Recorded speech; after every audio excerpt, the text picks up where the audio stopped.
저와 여러분을 위해서 십자가에 죽으시고 부활하신 예수 그리스도만을 찬양하고 높입니다. 우리 옆에 있는 분들과 서로 인사하겠습니다. 지금 죽어도 천국 갈 수 있나요? 한 번 더 인사하겠습니다. 잘 삽시다.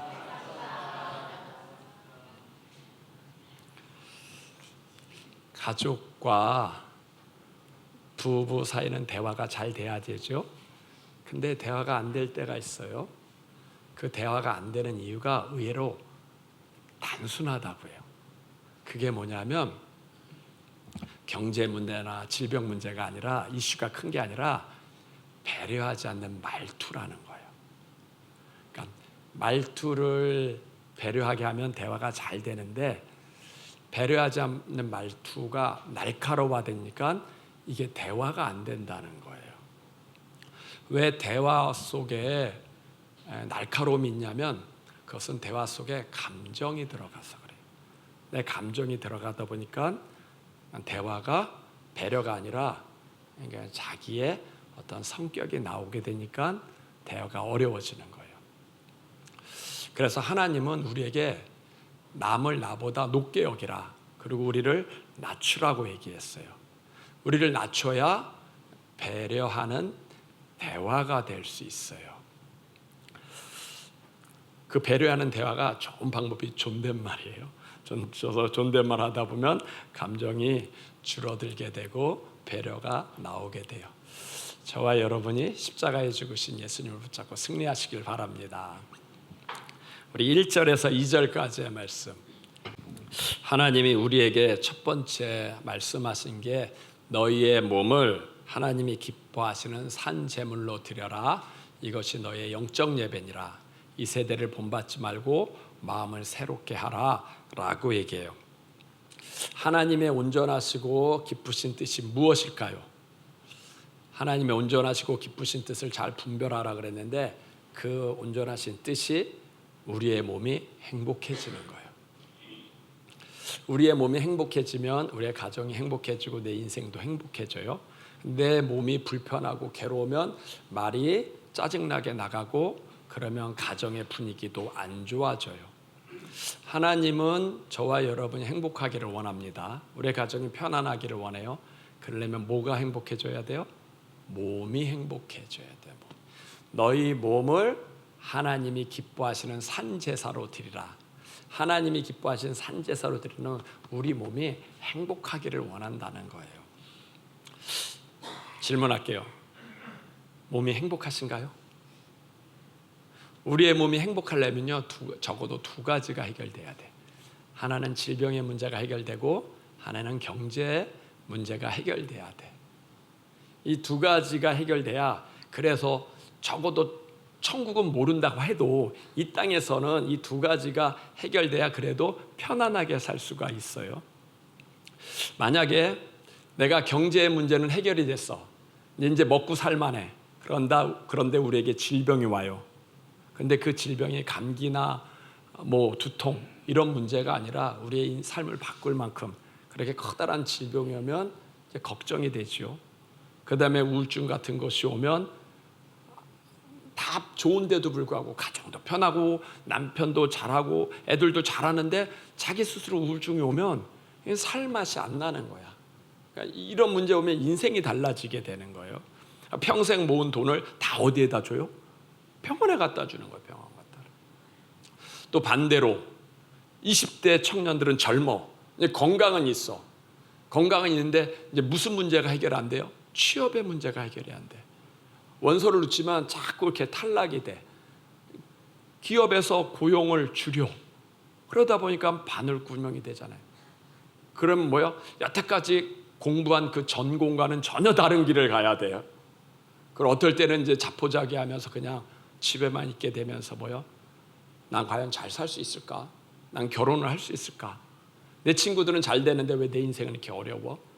이게 경제 문제가 해결이 안 되니까 인생이 고난에 잡히는 거예요.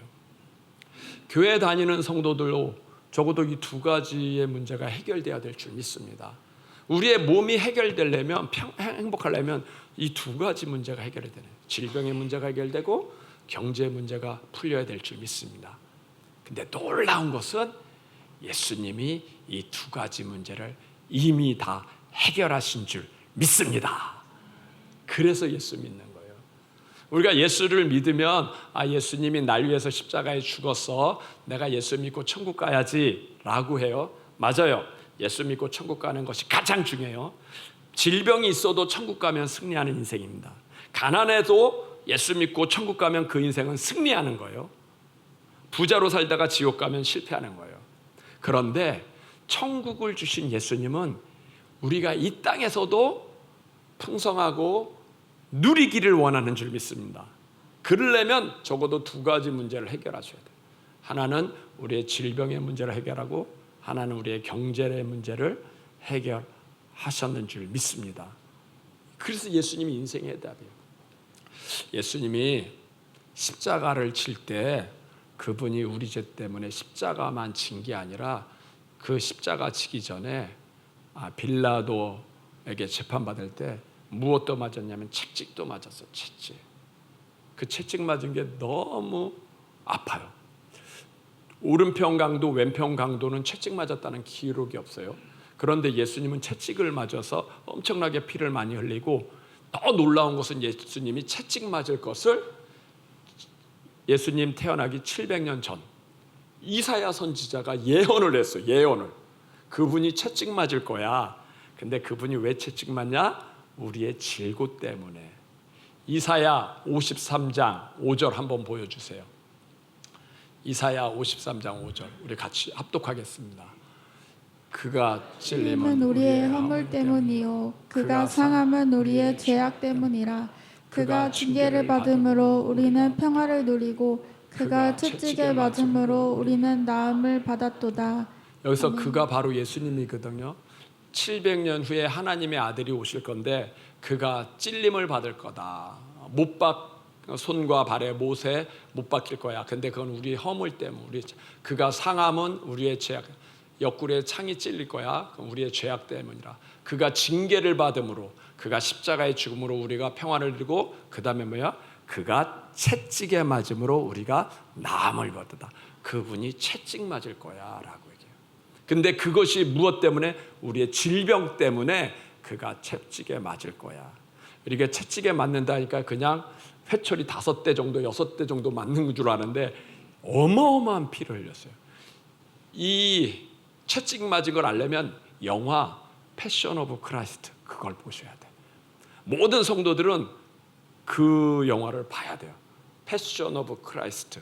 근데 십자가 달리는 것, 제가 그 영화를 보면서 진짜 마음이 아팠던 것이, 십자가 달리기 전에 그 빌라도 법정에서 채찍 맞을 때 예수님이 채찍 맞을 때 손에 고랑을 채잖아요. 발발발발 떨어 발발. 왜냐하면 그게 너무 아프니까, 살점이 떨어나가는 고통이니까 이게 손가락이 발발발발 떨어. 하나님의 아들인데도 그 참으려고 발발발발 떨어. 그리고 로마 병정에 찌른 책 찌르는 게 3갈래도 있어요. 거기에 또 그 쇠붙이가 달렸어요. 맞으면 살점이 떨어져 나가. 그런 걸 한 40대를 맞아. 그러니까 등이 다 벗겨지는 걸 벗겨져. 그 영화에 보면요, 그 바닥에 피가 헝건해. 그래서 예수님이 6시간 만에 돌아가신 거예요. 피를 많이 쏟아서. 그 영화를 봐야 돼. 근데 왜 그분이 채찍 맞았어요? 오른편 강도 왼편 강도는 채찍 맞았는데 그분이 왜 채찍 맞았어요? 얘기해요. 그게 너희의 질병 때문이다. 질병 때문. 이것을 확실하게 얘기하신 분이 베드로예요. 베드로는 예수님의 제자거든요. 예수 이름으로 많은 사람들을 병을 고쳤어. 안진뱅이도 그것도 중풍병자도 있고 소경도 고쳤어. 근데 베드로가 뭐라면, 내가 너희의 병을 고친 건 예수님이 채찍 맞은 것 때문에 난 거야. 내가 40일 기도해서 난 게 아니야. 내가 뭐 금식해서 난 게 아니야. 그분이 채찍 맞은 것 때문에 너희가 난 거야 라고 얘기해. 내가 유능해서 내가 고친 게 아니야. 예수님 때문이야. 베드로전서 2장 24절 보여주세요. 베드로전서 24절 우리 같이 합독하겠습니다. 친히 나무에 달려 그 몸으로 우리 죄를 담당하셨으니 이는 우리로 죄에 대하여 죽고 의에 대하여 살게 하려 하심이라. 그가 채찍에 맞음으로 너희는 나음을 얻었나니. 예수님이 친히 나무에 달려 그 몸으로 우리의 죄를 담당하셨다. 이는 우리는 죄에 대해서 죽고 의에 대해 살게 하심이라. 그가 채찍에 맞음으로 너희가 나음을 입었도다. 베드로 사도가 많은 병자를 고쳤어요. 근데 그가 얘기하기를 내가 고친 게 아니라 예수님이 채찍 맞은 것 때문에 너희 병이 난 거야 라는 거예요. 이미 예수님은 우리가 병들 걸 아셔서 우리의 문제를 해결하셨는 줄 믿습니다. 하나님은 우리가 이 세상에 살 때 병들 걸 아셨을까요? 모르셨을까요? 아셨지. 왜냐하면 이 세상이 점점 오염된다는 거 알잖아요. 환경이 오염되고 그 다음에 음식도 오염되고 더 중요한 건 살다 보면 세상에 살다 보면 부정적인 말, 부정적인 감정 이런 것 때문에 우리의 마음이 연약해지고 우리 몸이 연약해진다는 걸 알아요. 이 세상은 죄가 있잖아요. 세상에 나가면요 긍정적인 게 많아요, 부정적인 게 많아요. 세상에 나가면 좋은 사람이 많아요, 안 좋은 사람도 있어요. 그 때문에 우리 마음이 속상하잖아. 그러면 몸이 병들게 됐다는 걸 알아. 그래서 예수님이 그 질고를 이미 700년 전에 담당하셨는 줄 믿습니다. 그리고 그 이름으로 구하라. 그럼 내가 행하리라. 그 증인이 바로 저예요. 제가 지금은 안경을 안 쓰지만 예전에는 안경 썼어요, 안 썼어요? 썼어요. 이만큼 두꺼운 거 썼어요. 학생 때부터 기도했는데 주님께서 응답하시고 치유하셨는 줄 믿습니다. 물론 우리가 병이 나면 병원에 가야 돼요. 의사의 도움도 받아야 된다. 근데 의사가 못 고친다고 해서 포기하지 마세요.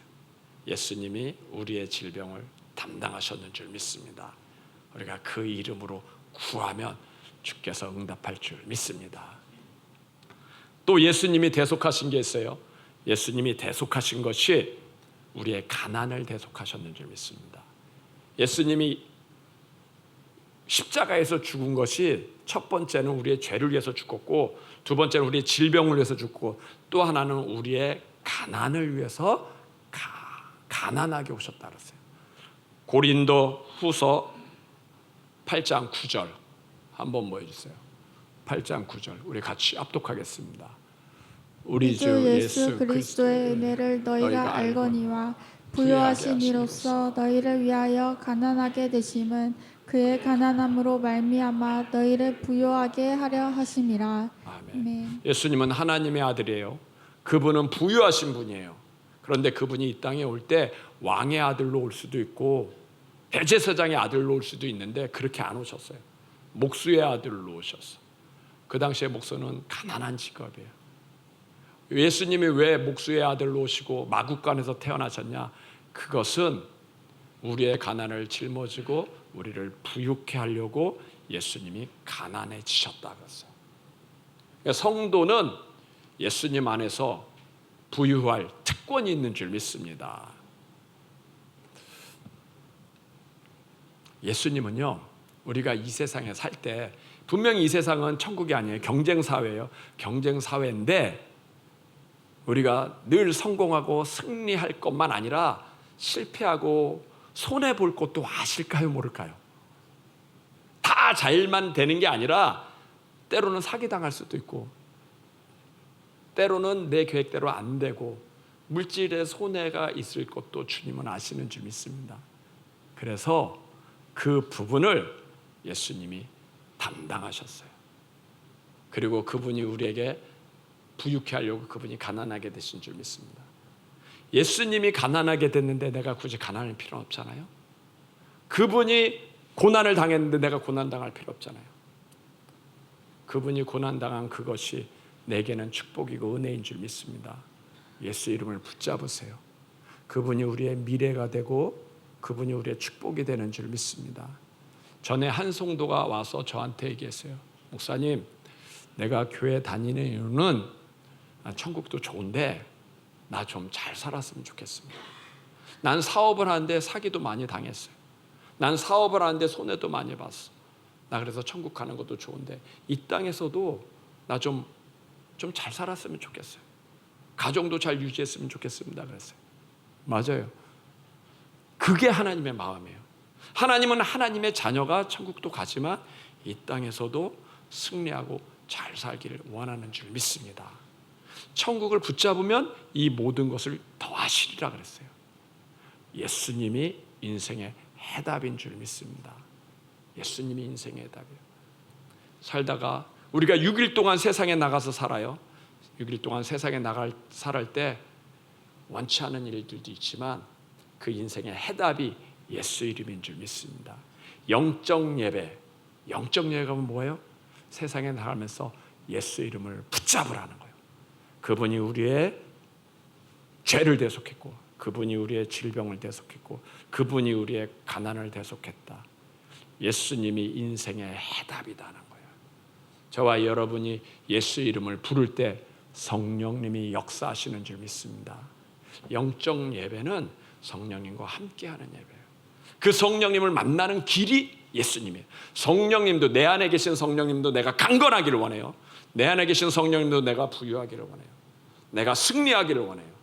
그분을 만나는 이름이 예수 이름인 줄 믿습니다. 예수 이름으로 승리하시고 많은 사람들에게 이 이름을 전하기를 축원합니다. 두 번째, 하나님이 두 번째로 우리에게 주신 말씀이 마땅히 생각할 그 이상의 생각을 품지 말라. 그러면 하나님이 품으란 생각은 뭐고 품지 말라는 생각은 무엇일까요? 하나님이 우리에게 품으란 생각은 평안인 줄 믿습니다. 내가 너희에게 평안을 주노라 그랬어요. 하나님이 품지 말라는 생각은 뭘까요? 불안이에요. 불안. 저와 여러분이 불안을 계속 생각하면 우리 몸이 건강을 잃게 돼요. 우리 몸이 힘들어요. 우리 몸이 힘든 걸 주님이 원하지를 않아. 내 몸이 평안해야 내 가정이 편하고 내 인생이 편안하니까. 그런데 우리가 평안을 생각하면 우리의 몸이 행복해져요. 우리의 가정이 행복해져요. 그러니까 주님이 마땅히 생각할 것은 평안인 줄 믿습니다. 내가 평안하려면 누구를 붙잡아야 돼요? 예수님을 붙잡아야 돼요. 인생의 해답 되신 예수님을 붙잡고 그다음 그분에게 기도해야 내 마음이 평안한 줄 믿습니다. 불안을 물리치시길 바랍니다.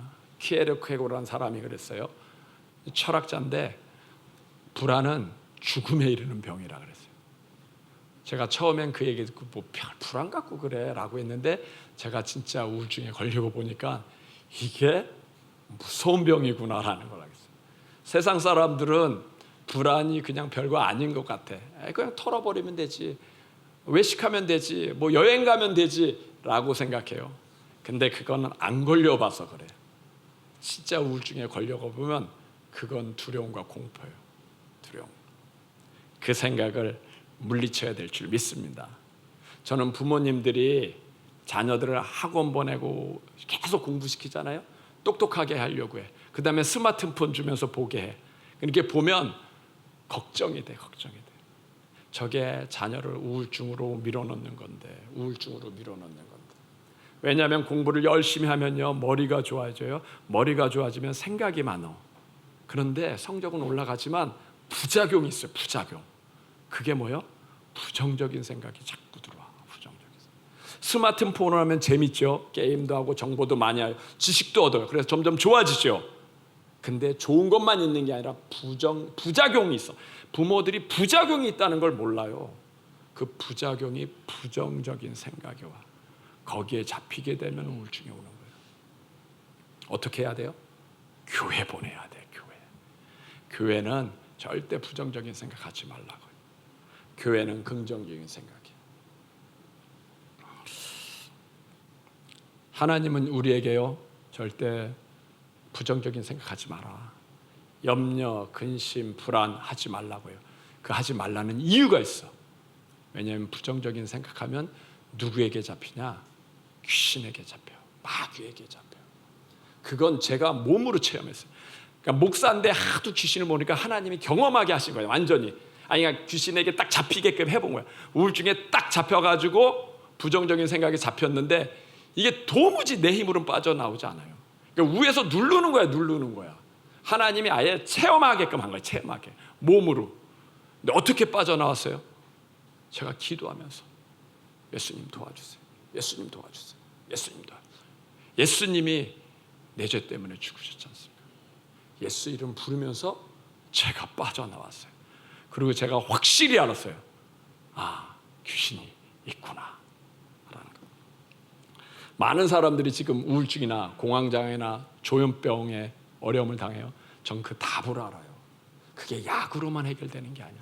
약이 필요한데 그걸로만 해결이 안 돼. 영적 싸움을 해야 돼. 영적 싸움. 예수 이름을 불러야 돼. 그래야 마음에 부정적인 것이 떠난 줄 믿습니다. 성경에 보면 믿는 자들에게 이런 표적이 따르니 저희가 내 이름으로 귀신을 쫓아내며, 귀신이 없으면 귀신 얘기 안 하죠. 있으니까 쫓아내라는 거예요. 쫓아내는 거예요. 왜 쫓아내요? 귀신은 부정적인 생각이니까.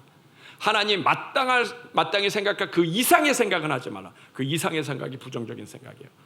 그게 귀신 잡히니까 그걸 쫓아내라는 거예요. 쫓아내라. 우리 교회에서는 부정적인 생각을 물리치는 사역을 하는 줄 믿습니다. 성도님들 가운데 정말 염려, 근심, 걱정, 이게 내 힘으로 안 될 정도면 빨리 강사님이나 지역장한테 전해서 같이 기도하고, 저한테도 전해서 같이 기도하고, 같이 기도. 이게 혼자 되면 되지만 혼자 안 되면 이거는 기도해서 물리쳐야 돼. 물리쳐. 특별히 아픈 분들한테는요, 뭐가 와요? 이 염려, 근심이 와. 생각하지 말아야 될 생각이 온다고. 안 하려고 하는데 그게 안 돼. 그때는 같이 기도해야 돼. 같이. 예수 이름이 능력인 줄 믿습니다. 제가 해봤을까요? 안 해봤을까요? 제가 해봤어요. 아픈 분을 위해서 기도하고 불안과 염려를 쫓는 기도라는데, 이분이 그래요. 목사님, 평안해요. 평안. 세상에 이런 평안이 있는지 모르겠어요. 내가 이 평안을 누려도 될지 모르겠어요. 평안이 어디 있어요? 평안이 예수 이름 안에 있는 줄 믿습니다. 구하세요. 구하세요. 내게 있는 평안을 내게 주노라 그랬어요. 평안을 구하면 주께서 주시는 줄 믿습니다. 세 번째, 우리 3절에서 8절까지의 말씀. 하나님이 우리에게 주신 세 번째 말씀은 각 사람은 나누어 준 믿음의 분량대로 지혜롭게 생각해라. 몸에 많은 지체가 있는데 지체는 지체대로 생각하면 돼. 예언하는 사람이면 믿음의 분량대로, 섬기는 일을 하면 섬기는 일로, 가르치는 일은 가르치는 일로, 위로하는 자는 위로한 일로 하면 돼 라고 얘기해요.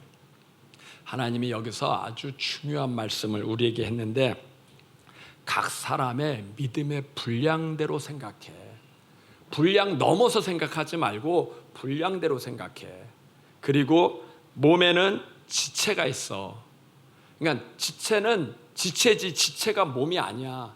지체가 몸이라고 생각하면 그게 교만해지는 거야. 그때부터는 염려가 오는 거야. 지체는 지체일 뿐이야 라는 거야. 지체는 뭐고 몸은 뭐예요? 지체는 우리가 지체고 몸은 예수님이 몸인 줄 믿습니다. 5절에 보면, 5절 같이 한번 보여주세요. 5절 같이 합독하겠습니다. 이와 같이 우리 많은 사람이 그리스도 안에서 한 몸이 되어 서로 지체가 되었느니라. 네. 이와 같이 우리 많은 사람들이 그리스도 안에서 한 몸이 되어 서로 지체가 돼. 이 한 몸은 교회인데, 교회고 예수님인 줄 믿습니다. 예수님이 교회의 머리예요. 그러니까 몸은 예수님이에요. 몸은 교회이지만 예수님이에요. 우리는 그의 지체예요. 하나님이 교회를 세우기 위해서 각각 역할을 줬어. 역할을 줬으니까 그대로 생각하면 돼. 지체는 지체대로 생각하면 돼. 근데 지체가 몸이라고 생각하면 그때부터 자기가 모든 걸 다 염려해야 되고 근심해야 되고 걱정해야 돼. 저와 여러분은 다 주님 안에서 지체인 줄 믿습니다. 부분이에요. 부분. 이 교회의 주인은 전가요? 하나님인가요? 하나님이에요. 하나님이 그러면 교회를 책임지고 성도의 문제도 하나님이 책임지는 줄 믿습니다. 근데 만약에 이 교회의 주인이 나라고 생각하면 그때부터 염려가 오는 거예요. 내가 다 책임져야 되고 교회를 부흥해야 되고 그 다음에 교회 재정을 생각해야 되고 성도들 문제 하나하나 다 내가 해결하려고 해. 그러면 연약한 마음이 견딜 수가 없어. 성도는 내 성도인가요? 하나님의 성도인가요? 하나님의 성도야. 그러면 그분의 문제는 내가 해결할까요? 하나님이 해결할까요? 하나님이 해결하지. 그러니까 하나님의 성도고 하나님이 알아서 할 거야. 그러면 난 기도만 하면 되는데 내 성도고 내가 책임져야 된다고 하면 그들의 문제를 내가 뒤집어 써야 돼. 연약한 심장이 견디지를 못하는 거예요. 그래서 제가 내일 기도원에 올라가려고요. 왜 기도원에 올라가요? 성도들의 문제를 하나님께 맡기려고. 하나님, 이 성도 문제 주님이 해결하셔야 됩니다. 나도 성도들의 문제, 교회 문제를 받아서 누구한테 넘겨야 돼요? 예수님께 넘겨야 돼. 예수님이 몸이니까 그분이 응답하시고 그분이 해결해 주십시오. 나는 그냥 통로일 뿐인 줄 믿습니다. 오늘 뭐라 그래요? 우리는 지체가 아니라 우리는 몸이 아니라 지체다. 마귀가 와서 하와에게 유혹을 해. 에덴 동산에 이 선악과를 먹으면 네 눈이 밝아 네가 하나님처럼 된다 그랬어요. 하나님처럼 된다는 얘기는 지체란 얘기예요, 몸이라는 거예요. 몸이라는 거예요. 네가 머리라는 거예요. 네가 다 알아서 판단하고 결정하라는 거예요. 근데 그게 결코 좋은 게 아니야. 염려만 많아지는 거예요. 오늘 주님은 우리한테 그래요. 네가 몸이 아니라 네가 지체야. 맡겨준 일에 성실하게 하면 돼. 주어진 일에 성실하면 돼. 위로하는 사람은 위로하는 일로, 가르치는 사람은 가르치는 일로, 섬기는 사람은 섬기는 일로 그것을 최선을 다해서 하면 되는 거야. 넘어서 되는 건 뭐야? 주님께 맡겨야지. 주님께. 가정은 내가 주인인가요? 하나님이 주인인가요? 하나님이 주인. 누구한테 맡겨야 돼? 내가 감당하지 못하는 것은 그분께 맡겨야 돼. 경제는 내가 주인인가요? 하나님이 주인인가요? 하나님이. 하다가 안 되는 그분한테 맡겨야 돼. 맡기는 게 기도야. 맡기는 게. 제자들은 내가 주인이에요? 하나님이 주인이에요? 그분한테 맡겨야 돼. 저와 여러분이 지혜롭게 행하는 것은요, 기도하는 겁니다. 기도하는 거. 기도할 때 염려가 줄어들어. 기도할 때 염려가 살아. 아무것도 염려하지 말고 모든 일에 기도와 간구로 감사함으로 하나님께 하라. 왜 우리에게 염려가 오죠? 내가 지체가 아니라 몸이라고 생각하면 염려가 와. 그 염려를 주께 맡기라는 거예요. 기도하면 주님께서 역사하실 줄 믿습니다. 믿음 안에서 승리하시길 바랍니다.